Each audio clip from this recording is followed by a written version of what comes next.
day. My name's Carter Terenzini. I'm the town administrator for Templeton, and the show you're about to watch for about an hour, hopefully, is called Talk of the Town. Today, my guest is Chief David Dickie of the Templeton Fire and Emergency Medical Services Department. Thanks for joining me, Chief. Pleasure to be here. Chief, you've been in office just about a year now, I believe it is? Coming up on a year in April. Super. So why don't you, if you could, just share with folks a little bit about how you came to be a member of the Templeton Fire Service and what caused you want to be chief? Well, I've been on the department now for about 26 years. I actually started out in a couple neighboring towns. Actually, Gardner, back in the day, sponsored me to go to my first responder and firefighter training held in Hubbardston. I completed that portion back in the early 90s. I joined Hubbardston Fire for a very short time, maybe about 6 months before moving to Templeton and joining on the Templeton department. I saw at an early age that I really wanted to do something, and I really liked watching the trucks go by as a kid and everything, and kind of looked at it in that way. And I had friends that were doing it, so I kind of got the taste of it early. So when I got into Templeton, the service was quite different early on, not having the ability to get stuff from the academy and the proper training. That really took over. The academy really came better in the 90s, and a lot more training came available. And as I took one class I enjoyed, I took another class, and through the friendships and the bonds I built through the department, a lot of those people moved up in rank, and some moved on, some had stayed in our department, and I really enjoyed the challenges working with them, and it drove me to better myself with more management style training and stuff, and I kept moving up the ladder one position at a time, taking care of the equipment, and then becoming a lieutenant, doing in charge of the training for our department in town, and turned around and was in charge of the ambulance with the chief back then, and kept moving forward and decided that it was something I really wanted to pursue, was moving forward and moving up. I enjoyed every new challenge I got with it, with serving the town. The department has, what, about 50 members in total? Just under 50 right now, yes. And many years ago, more than I would like to share, we always referred to departments such as yours as volunteer. Then we started referring to them as call departments, and now with some career firefighters, full-timers such as yourselves, your firefighter paramedics, we refer to it as a combined department. Can you tell folks a little bit about the structure of the department, the different kinds of titles that you have, and why we've kind of had this progression of how we refer to smaller departments such as yourselves?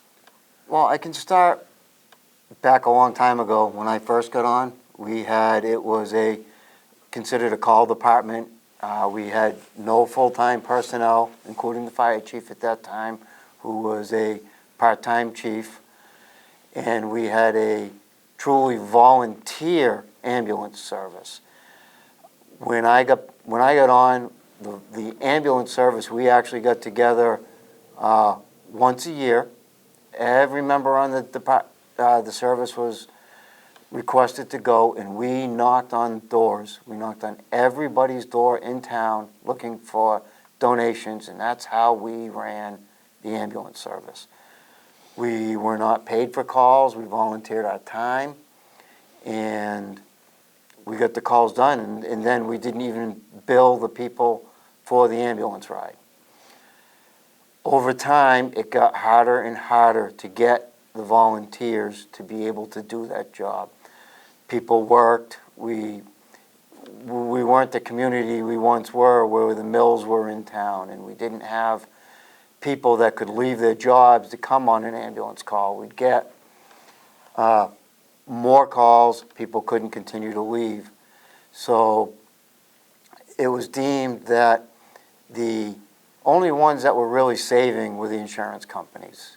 You know, we had the funding source out there with the insurance companies to help us pay for these things, and we weren't utilizing them. So the business plan was developed to go to a billing service and to recoup some of this money. We didn't want to take from the townspeople that couldn't afford to, and there were things put in place that would prevent that. So we started billing the insurance companies, which our ALS providers that we're using from out of town were already doing anyways. But now that money would come through us because there was only one company that can do the billing for both BLS and ALS. And then we have to split the money however it was deemed in an agreement. So we started having... Chief, I want to stop you Okay. for just 1 minute if I might, because not everyone out there may necessarily understand. I do it all the time, you do it, police chief. We all use these initials because we're working with them every day, but for the folks watching this, could you just take a step back and speak to what BLS and ALS are? BLS is basic life support, which is the lowest level an ambulance can be at to bring somebody to the hospital. We can't push medications. We're a basic EMT, which is approximately 4 months of training, 4 to 6 months. I can't remember quite what it is at this point in time. A ALS service is a paramedic service. They can push the medications needed. They can use the cardiac monitors. When we have a paramedic in the back of the ambulance, it's almost like having a mini emergency room on wheels. We have the equipment to help the people to that extent. They have communication where they can talk, both a regular EMT and a paramedic. We can talk right to the doctor in the ER if needed, where the paramedic has a lot more things they're allowed to do, and then with the doctors, they can even do more things in the field. And these certifications, we don't just decide which one we want and then go about doing it. You have quite a bit of process to be inspected by the state, a number of certifications, and they can designate you and determine which level you can operate at, correct? Yeah, we started years ago with Basic Life, which is where you have to start the BLS service. And with the BLS service, we get inspected by the state, which is OEMS, Office of Emergency Medical Services. They come out twice a year, every other year, and would inspect us. And they go through everything from our training records to they look at some of the calls we've done, who we have for personnel. They look at the trucks themselves, the equipment we have, and they make recommendations and mandates on what we need to do. Along with OEMS, we have to deal with different state agencies for the drugs we had, and that would even be at our basic life support level, because there are things like EpiPens that people can get prescribed to them at home. We would have, so there's agencies in the state that regulate that, so we have to have licensing through them as well. And then, so we get done, inspected every other year through all of these agencies and get okay to continue to operate. Okay. So thank you for that. Like I said, we use these initials. Sometimes not everyone understands those. So if I can now try to roll you back to where you were, my apologies for the interruption. You were talking about how there had been no charges, and then you kind of transitioned to starting to charge folks because you could recover a portion of your operating expense through insurance companies, Medicare and Medicaid. If we could roll back there and pick up.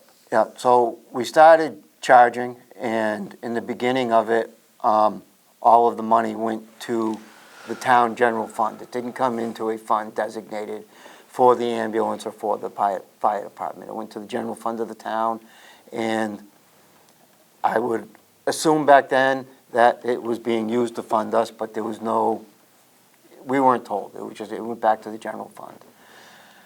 What this gave us the ability to do, because we were now billing, is we were able to transition from a volunteer ambulance service to actually paying our people. And when you pay your people, we can now expect certain things. The state mandated that we had to do a sign-up roster. In other words, we had to ask our people that they would sign up. They wouldn't have to be at the station. They could be at home. But if a call came in their sign-up hours, they would have to go on the call.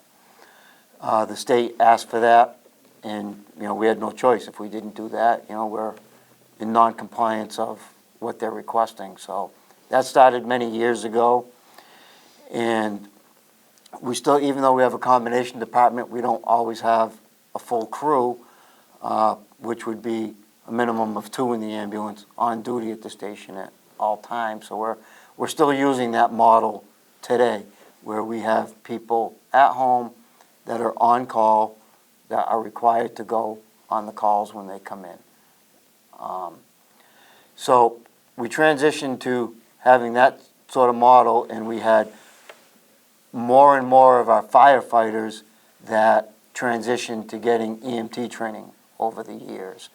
In the beginning, we didn't have that. Our EMS and our fire were very separate, even though they were both under the fire chief. And we transitioned to a lot of them having it. Back in the early 90s, you were lucky if there was 4 of us that had both fire training and emergency medical training. Now we probably only have 10 people that don't have emergency medical training to the EMT level. Everybody has emergency medical training to the first responder level, which means they can go out and help at ambulance calls and medical calls, but they don't have the certification to transport to the hospital. What kind of training time is involved on the firefighter side? They go to an academy, and those are run at different parts of the region, across the state, in different regions. What kind of commitment is someone making to the community when they sign up to let's just talk about the fire side for a moment. So the firefighting academy for the call vol, which is the call volunteer academy, is run nights and weekends. And the person that goes to that, when they get accepted, that is a 4-month program, which in the very beginning of the program, it starts out 2 nights a week and 1 weekend, full 8-hour day. And by the time you're about halfway through that program, it's changing to 2 nights. Some weekends it's both Saturday and Sunday, some it's just 1 day. But it's a 4-month program that they go through. And what that does for them is gives them a taste. It gives them a little bit of the things they need: throwing ladders, carrying ladders safely, ropes and knots, hose hauling, hose operations, the things they need to begin their firefighting career. So when we see someone at a scene, firefighter, it's really not just the firefighter that we owe a debt of thanks to. It's their family as well, because they've given this person up for 2 nights for 4 months. So there's 30-some nights that these folks are gone, and another 15 or so weekend days that they've taken away from their families. Yes, and then not just that, it would be we meet as well every month. Well, every week there's a different meeting we have at the fire department, being a business meeting talking about what's going on in the department, to fire training, to ambulance training, medical training. So those people that are in the academy, they don't necessarily have to come to those meetings, but if they're available, they are coming to those. So that's another. So it's not just one and done. There's continuing education requirements, continuing meetings that they have to attend to, and the like. Correct. Once they're done the academy and they're back on schedule with us, they're coming to 2 to 3 meetings a month on their time, away from their family, to get the training they need. Now, what kind of time is involved? Let's say that somebody came to the station and they wanted to volunteer to be a firefighter, EMT, firefighter paramedic, EMT at the paramedic level. So you start with one side of the sheet or another, the firefighter first, which we've just learned takes 4 months, couple nights every week, and a weekend day for 4 months. What about the paramedic side of the roster? What kind of time are folks investing to get that certification? Well, the basic EMT is approximately 4 to 6 months for that training. The paramedic training, you can go to a accelerated class, and that is a 1-year program. We've had 2 people in our department that have gone to that, and it's been the most stressful time in their life through that program for 1 year. A lot of it is online, and if you're not in class, you're on the computer training. The normal programs out there are anywhere from 18 months to 2 years to get your paramedic certification, depending on if you, they do have paramedic certifications. That is actually a degree program at 2 years, or you can get it as a certificate program, and you can get those done in about 18 months. And is that a Massachusetts only certification, or is that actually nationwide? No, the state transitioned to national certification. Now it's been a year or 2 years. So it's a national program that is taught, and then once you pass your EMT or your paramedic certification, then you have to turn around and give the Commonwealth even more money and activate your state portion of that. So I want to come back to the ambulance service and the ALS in a little bit, but I don't want to lose sight of the fact that there's a fire side to the department as well. What's roughly the proportion of calls, a fire versus, let's say, emergency medical assistance? Well, the percentage of calls you probably have an 80-20 split, where 80% right now is emergency medical services, 20 would be fire, but then it's really not a black and white line. You probably have 10% of calls, roughly, that would be both.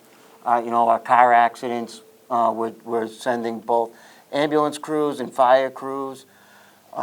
Smoke inhalation at a house fire. Yeah, carbon monoxide, Sure. Smoke inhalation. The ambulance runs to every reported structure fire we have, because they're not just there for victims in the house, but they're there for our firefighters.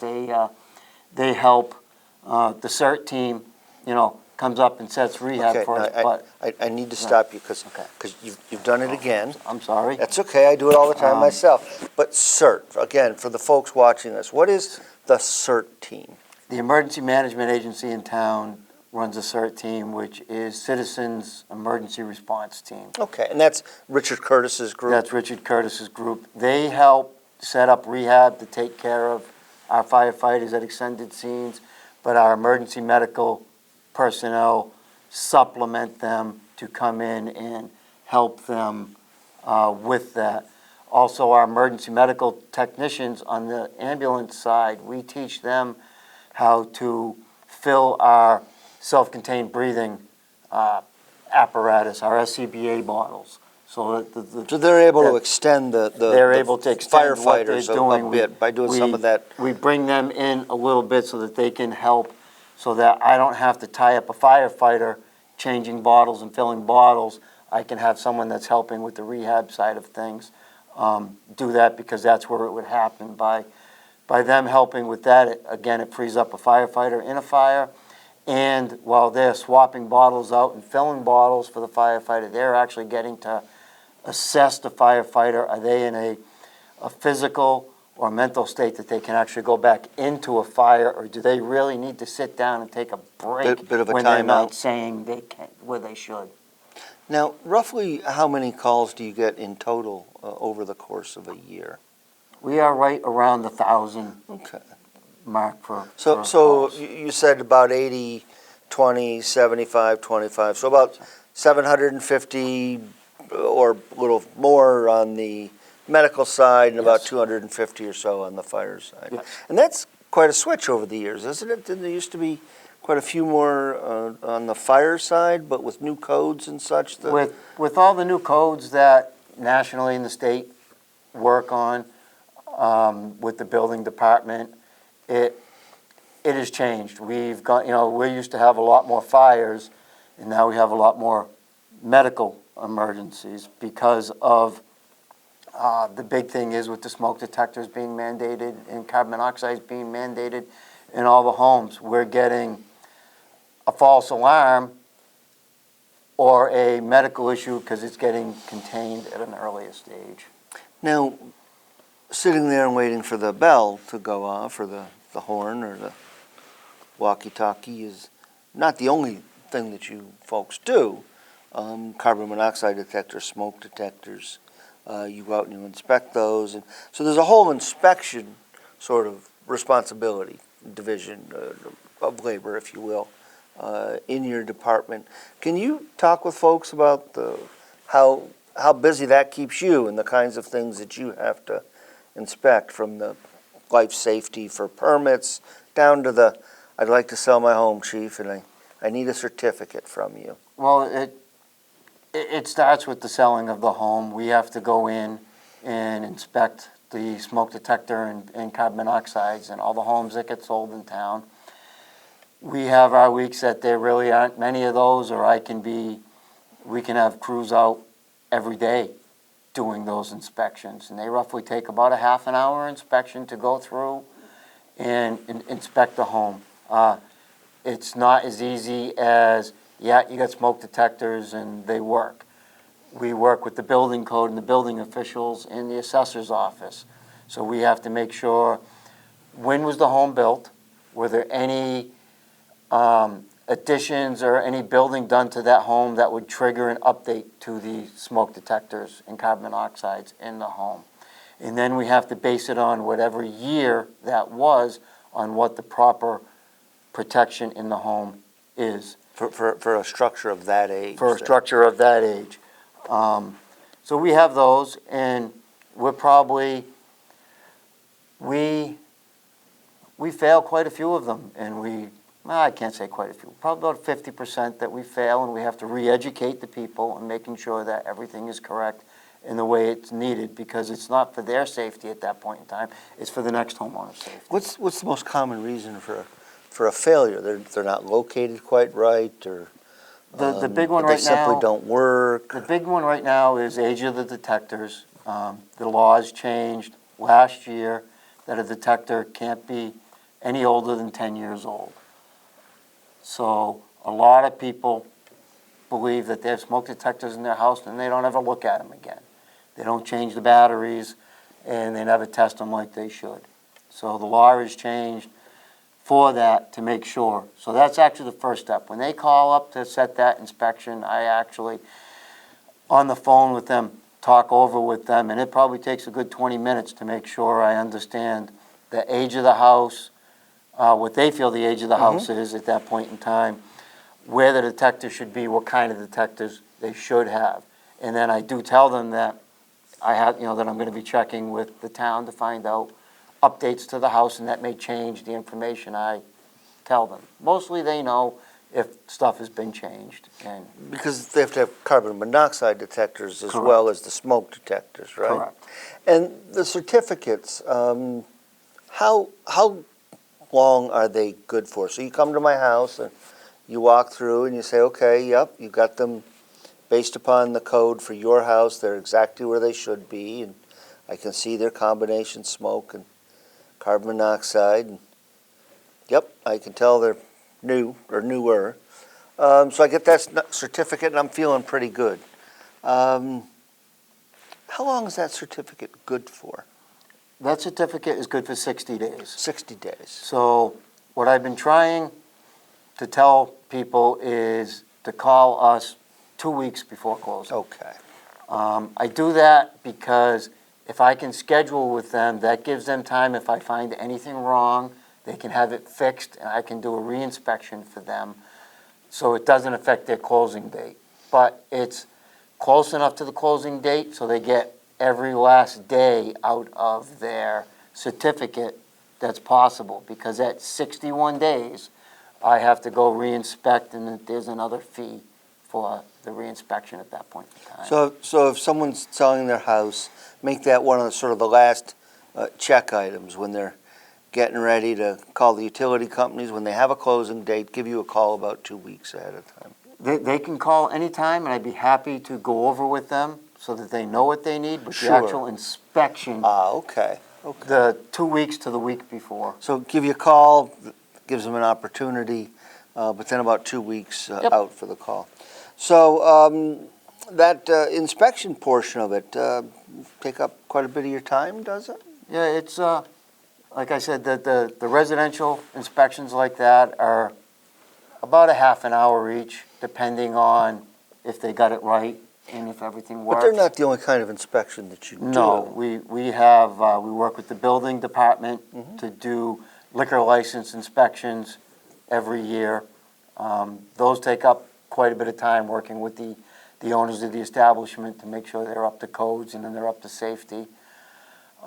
We also, What kinds of things do you, when you say work with the owners to make sure they're up to code, what kind of issues are there, when you say liquor license? I mean, are we talking about a package store? Are we talking about a restaurant? this would be any place that serves alcohol for consumption on the property. So Okay. it would be the restaurants and the bars, not the package stores that you can just purchase. Oh, at. okay.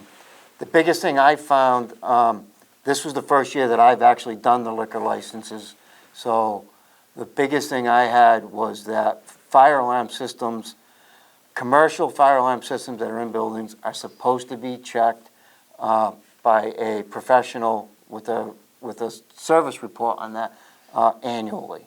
So my first roundabout was this year, and that was the biggest thing I had, was people not having their alarms checked. So I had to work with the business owners. They were under the assumption that when I came in to do the liquor license and I was looking at it, that I was certifying their alarm systems, and that's not it.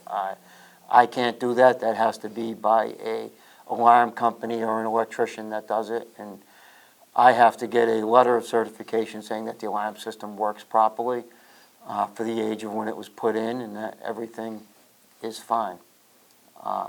Along with the alarms, really work hand in hand with the building commissioner. When we go through, we make sure that there's proper exit signs to tell you how to get out of a building. There's proper emergency lighting so that if the lights go out, battery-powered lights come on to light your way out of a building. We make sure that there's proper pathways around the tables so that you can get out of the building, so that you're not cramped to an area that you So can't they get aren't out storing the high chairs and the booster chairs in the in the exit paths. exit paths. Correct. You're not allowed to have padlocks on the doors that can be locked during business hours. You know, it has to be a crash bar type system so that when you exit the building, you push and you get out. We've been working with the businesses with that as well. And the businesses have been very good to work with, and we haven't had many issues, and the ones we have, we've corrected. On the alarm systems, do you have much of a problem here in town with false alarms? We get some, yes. I wouldn't say it's an issue, and when we get one that starts coming in on a regular basis, we work with that occupant to get it looked at and get it corrected, and we do. And in this town, do we require that alarm systems be registered with the department? No, not Okay. at this time. They're not. They don't have to be registered, and there's no requirement to notify the town either. It can be a standalone system. But there are some regulations around false alarms, if you've got a system that keeps going off and keeps reporting in? At this point in time, there is no Alright, okay. fine system that we have that would, to do that. But it's not been a problem to It date. hasn't been a problem, and my That's- philosophy is really to work with the people and educate them rather than to look to fine them and cost them more money. It already cost them because when an alarm goes off, they're required to get all people out of the building, so they're Right. losing customer base. When that happens, they want their systems to work correctly. So you have 2 stations. You want to speak to the 2 stations a little bit and what happens at each station? Yeah, right now we have 2 fire stations, one located in Templeton Center and one located in Baldenville. That is a consolidation from past years when we used to have a fire station located in each precinct in town. So right now, Templeton Center, we have 1 ambulance, 1 fire engine with the pump and the hoses and everything, what the community would think of a fire engine. We have 1 brush truck that we use for off-road fires, forest fires, out-of-control, open burning permit fires. It's designed to go off-road, not fight a fire that's in a house. And then we also have a tanker truck, which we don't have fire hydrants in every precinct in the town. So this truck carries 3,000 gallons of water that can go and supply us with that initial water we need, hopefully, to put a fire out until we can get a water source with other tanker trucks from other departments and other fire engines getting water to the scene from a remote area. That's up at Templeton Center. Templeton Center is not normally manned. It's the call personnel from home are the ones that go to that station. Sometimes on weekends, you'll see our crews up there because they do have to check the ambulances and check the trucks, so we're going up there every day and checking it. And then some evenings, you have your training classroom is up Most there? of our trainings, our emergency medical trainings are usually held up there because Okay. we have a better classroom. The kitchen, which is not built to be a classroom, is used as a classroom. We have tables and chairs, and we have our computer projector and so forth up there for using it as training. Where in Baldenville, we don't have a room big enough to do training in for classroom style. But in our Baldenville station, we have a much larger parking lot where we can do fire practical training there. We have the basement of the building, which right now is being used for personnel when they're not doing work around the station or training. When they're on their own time, this area also can be used for training. So in Baldenville, that's where my office is. That's where you would go if you need an open burning permit. We are in open burning season right now, and that's if you don't do it with our new service of online and you come down to the station, that's where you would go to see a firefighter or my admin down there. And so that's where my office is. That's where we run the department out of. We keep all our records for our training there, and our computer systems are based out of there. So let's talk a little bit. And you keep 1 ambulance at each station? We keep 1 ambulance at each station, and the design for that is so because we are still we're a combination department, but we are still mostly a call department where nights and evenings and nights, our personnel coming from home, we want an ambulance closer to home. If our responders are coming out of Templeton Center and they had to drive all the way to Baldenville to get an ambulance and then come all the way back to Templeton Center for a call, the time would be too much. Chewed up, So, really chew up some time. we wouldn't be able to get there in a timely manner. So by having an ambulance at both sides of town, it allows us to get life-saving equipment to a home faster. Now, you touched on burning permits, and you're in open burning season and permits online. So let's rewind that a little bit and talk about when do I need a burning permit, and how do I go about getting a burning permit? And once I have the permit, am I good? I can just go ahead and burn? Is there something I need to do as a follow-up? Can you walk folks through that? Sure. So open burning season starts January 15th and runs through the end of April. And what that allows you to do is if you meet the guidelines set forth by Department of Environmental Protection, DEP, from Massachusetts, you can burn brush in your yard. Nothing bigger than, I believe it's 3 inches around. It's for sticks and branches. You're not supposed to burn leaves. Leaves are not safe to burn. They fly up and fly away and cause fires elsewhere. This is for the local resident that just cleans up their yard in the fall, puts it off to the side, and doesn't have the ability to chip it, or we don't have a system in town where they can put stuff together to be picked up. It gives them an avenue to get rid of it.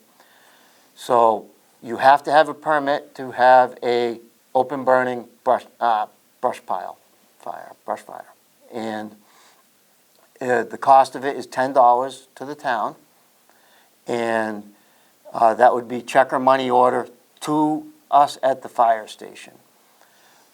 Then we have a new system this year that we implemented. We joined our fire district, which we are Fire District 8, all the communities in the area, to an online system. So you have the ability to go online and purchase this certificate, this burning permit, and you can actually activate it, because you need to activate your burning permit every day you want to burn. So if you go to the town website and go to the fire department page, there I have 2 links there that you can click on. It brings you up to the district website. It will not say, it's not going to have a picture of any Templeton stuff. It's going to say District 8 on it, but it will say, for Templeton burning. You can register by following the directions on the site there. You have the ability online. You can either use an electronic check, or you can use a credit card or debit card. There is an additional bank fee for doing it online. If you use your checking account, it's a 25-cent fee that the bank charges. If you use a credit card or a debit card, it is a $2.50 fee to the bank, unless you have Visa. Visa, debit card only, not credit card, is a flat rate fee of $3.95. So you have to understand the bank fee goes to the bank, it doesn't come to the town. The rate structure on some of these convenience fees is kind of interesting. And they don't explain it well. With your checking account, 25 cents, basically. Yes. So I can come down to the station. Can I get it on a weekend? Is there someone at the station? You can get it weekdays or weekends, as long as we're not out an emergency call.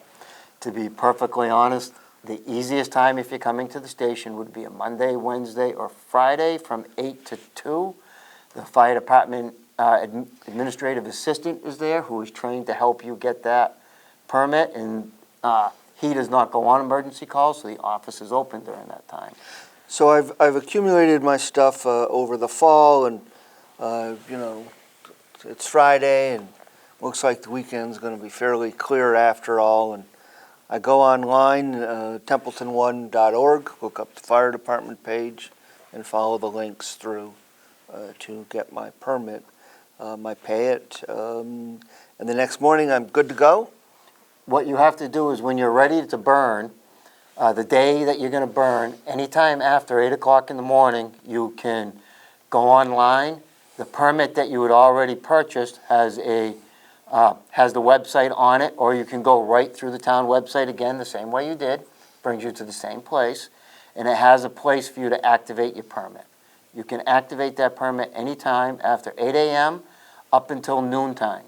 If you try to activate that permit at 12:01, the system automatically does not allow you to do so, because you cannot start a fire after noon. You can start your fire anytime from 10 a.m. till noon. the fire has to be completely extinguished by 4 o'clock in the afternoon. Now, if you don't have a computer at home, which we already have had people come in and not, or you have troubles, you can also still call the Templeton Dispatch Center up at the police station at 939-5638. You still need your permit number and the activation number that is on your permit, and the dispatcher has the ability to go online and activate that permit for you. So this is a way of letting you know that, okay, not only do I have a permit, but I'm going to be using it today. Yes. Okay. Yes. Now, there was a conception at one time, my neighbor, had a pretty good fire going there, and I jokingly asked him, he was not keen on getting permits as a general rule.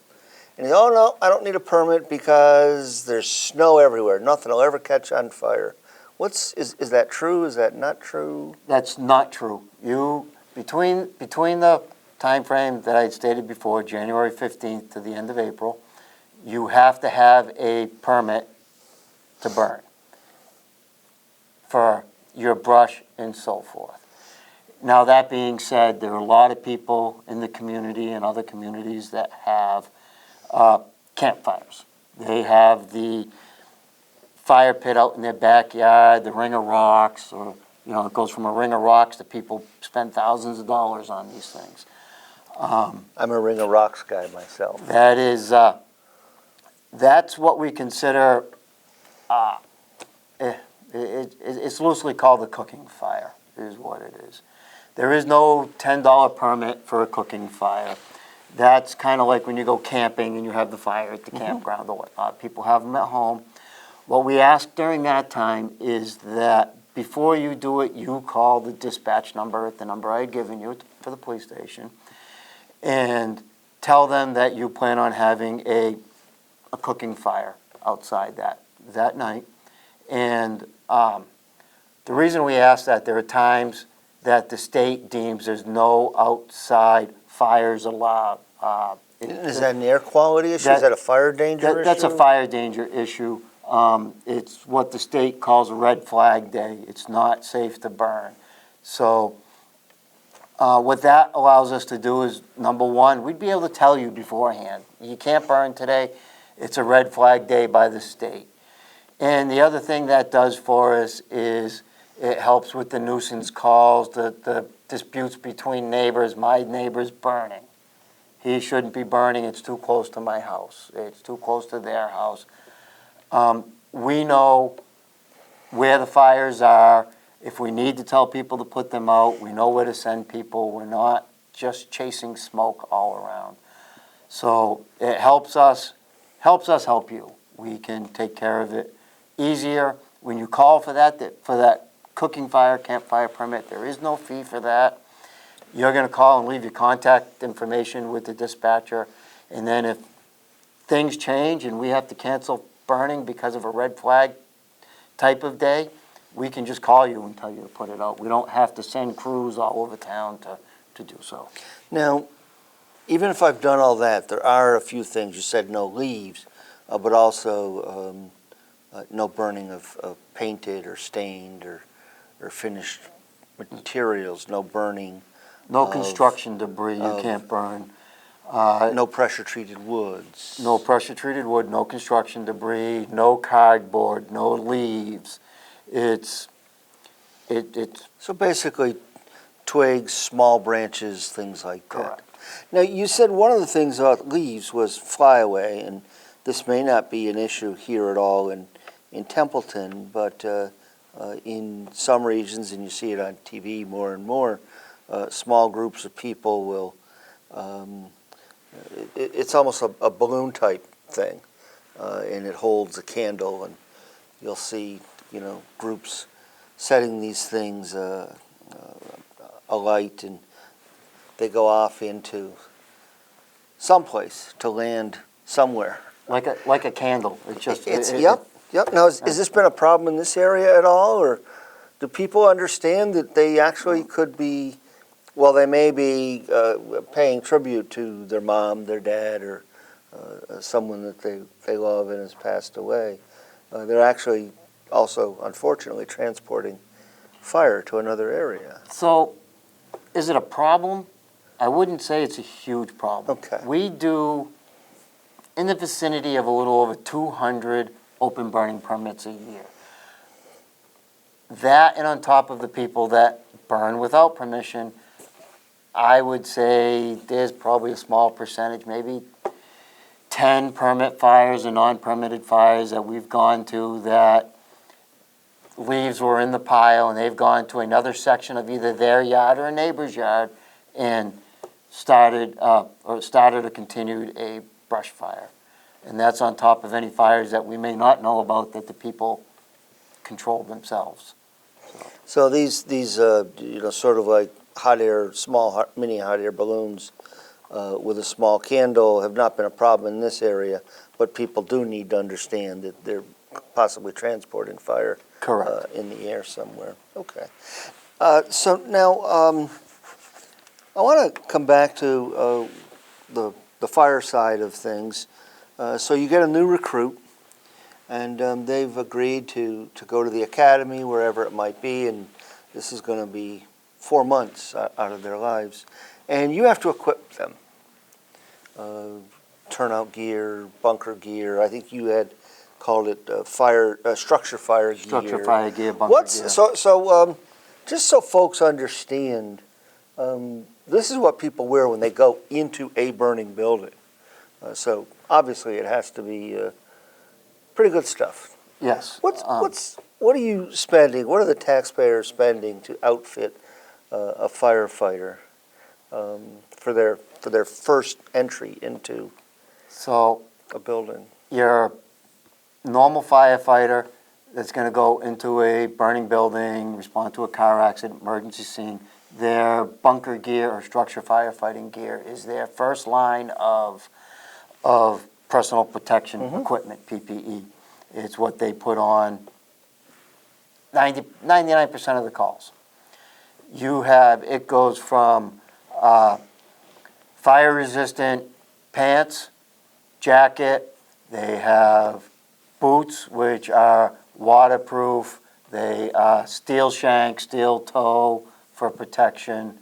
You have a structure fire rated helmet with shield or goggles. They have fire resistant firefighting gloves, and they also have a fire resistant hood that they wear underneath the helmet.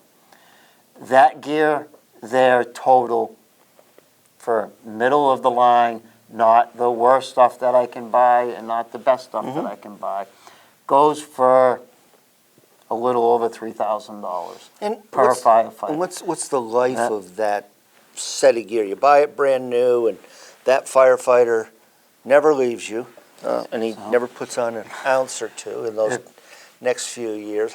How long is that gear good for? That gear, if it doesn't shrink, we'll say, because the firefighter never increases in size, would last 10 years.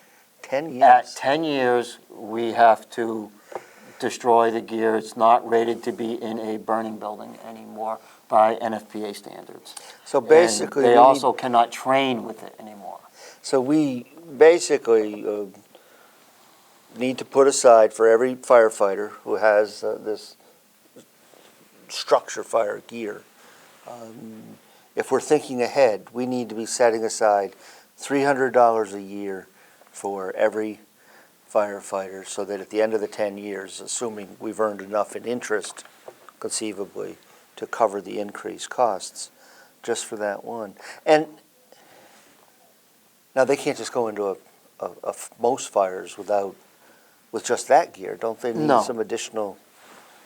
No, there's one of the other things that we have for personal protection equipment is called an SCBA, which is self-contained breathing apparatus. Thank you. I wasn't going to let you down that time. Thank you, Chief. What that is, if everyone watches TV and sees the firefighting shows or see us, that's the backpack style air bottle we wear on our back, and we have a face mask that goes over our mask to supply us with breathing air. That piece of equipment is it's really generated the lifespan of that is based on the manufacturers that we get. So every harness or the actual nuts and bolts of the equipment, we have to have 2 bottles for, because you have to have a backup air supply for every firefighter. So the bottles alone are going for $1,200 each right now. The ones we buy give us 45 minutes of air, and that's bench tested 45 minutes. Doesn't always last that long. And then the harness itself is roughly a little over $4,000, and then the face mask is a couple $100. So we're spending in the average of over $7,000 per SCBA, and that's not per firefighter, but that's per assigned seat in the trucks. So if you look at our ladder truck, we have 6 assigned seats in that truck, so we are required by NFPA to have 6 spots. NFPA. NFPA, National Fire Protection Association. Okay, and that's not a law, but it is a standard-setting bureau that It's a standard you setting. ignore at your peril if you Yeah, don't. if we ignore it at our peril and someone gets hurt, the lawyers are going to use NFPA against us. Now, even if you have the harness and the 2 bottles, can anybody use? Do they use all the same masks? No, well, they don't. They can, as long as your sizing is right. There's a couple of different sizes they have. We have to get fit tested every year for these That's right, to the make fit sure testing. that we have the correct sizing, that people can make a seal with their mask. With that being said, we have 3/4 of our personnel have their own mask, and Because of the shape of their face, or it's not so much the shape of their face, it's an issue that they're responsible for their mask. Okay. They clean their mask, they maintain their mask, and they know their mask is going to be there in good working order for them, which is life-saving when they go in a building. So we have extra masks that are on the trucks in case they don't have their mask with them. But when these units were all purchased 15-ish years ago through grant funding, it was purchased that everybody could get their own mask at that time, which more and more departments are going to that avenue. So, Chief, we've got about a few minutes left here, and I do want to come back to the ALS and some of the operational challenges, financial challenges that has for the town. What's a new ambulance cost? You have 2. You buy a new one every 5 years is the plan. We try to buy a new ambulance every 5 years. Depending on what we get for an ambulance, the average cost right now, people are looking at about, for the ambulance, is $250,000 for an ambulance, give or take a little bit. But it's not just the ambulance anymore. National agencies, state agencies, they're dictating what we have with the ambulance. And right now, we're lucky enough in town, we have the patient cot that we have is a battery-powered cot that actually lifts the patient for us. So we can lower it, and then with the patient, we can bring it up. And then once we hook it into the truck, we can pick it up and manually put it in. Nationally, they are really looking at requiring a load system for these ambulances now. For new ambulances coming out the door, it's not mandated yet, but we're getting told it's coming down the line. That's to save injuries to our personnel for the lifting injuries. A new stretcher and a load system for an ambulance, you are looking in the upwards of about $50,000. So about $300,000, give or take, all in, depending upon the bidding climate, exactly how you have to equip it, if you've had to add a new piece of gear per regulations and the like. Okay. And the fire trucks themselves, I see based upon the list that you've given me that if we were setting money aside every year to replace those on the schedule, and I even hoped to get a few more years than you're projecting here. We would need to be setting aside about $200,000 a year just to replace this equipment on a regular rolling basis, even with a longer life cycle than you have here. And I see that your newest truck is 11 years old. Yes, our ladder truck is 11 years old. That's really it's our newest truck, our newest to us. Engine 2, which is 18 years old, was purchased just a couple of years ago through donations through local businesses that the town didn't put money up for that. So that truck there, which is still working well, is almost at the end of its lifetime. NFPA, again, recommends that your major pieces of equipment like that run for 20 years on the front line, and then another 5 years on as a reserve truck, and then to be rotated out. We have one ladder truck. We do not have a reserve ladder truck, so that 20 to 25 years, and we're looking at a new truck, and at today's prices, ladder trucks can run for what we have, could be up somewhere near $900,000 for a ladder truck. Our engines, which that newest one, engine 1, 11 years old, again, looking at 20 years, 5 years in reserve, a new engine is in the area of $500,000 right now for a proper engine. And that's not the equipment that goes on it. That's not putting new hose on it with the 3 different sizes we carry on it. That's not putting new appliances, water delivery appliances, how we connect things together. Not putting any new equipment on it. That's not putting a new Jaws of Life on the rescue pumper. It's just the truck. So, Chief, I want to come back in the final few minutes here to talk about ALS. There was a plan presented to the town which called to go to advanced life support by using what was referred to in the memo as per diem coverage. That is, there'd be a schedule and you'd have people sign up, and you'd have enough people sign up on a consistent, regular basis where you could just pay them that flat hourly rate with no benefits and such. And that business model really didn't work out well. Can you talk about the model that you're using and need to use to move forward to truly deliver the ALS, and why you feel so strongly that ALS is critically needed to be provided by the town fire and EMS department? Yep. So, I'll start with why I feel it's important. Advanced life support is the highest pre-hospital care that we can give our community and the patients. And getting that care there as fast as possible is utmost importance for the best patient outcome. For us to not be reliant on an outside agency to provide that care, it cuts minutes, which could be life-saving minutes, to getting that help to you, to the citizen. When we're requesting an outside agency to come in, we're calling, and I can't be guaranteed that that outside agency has that paramedic ambulance ready to come to us, that they're close. We could call a service from Gardner, and their truck from Gardner is not available, and we're getting a truck from Athol.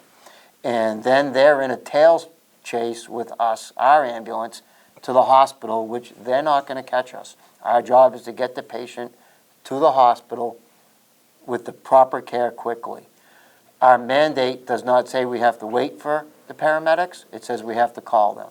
If we're doing our job correctly, a truck from Athol is not going to catch us. A truck from Gardner, if it's available, we intercept with.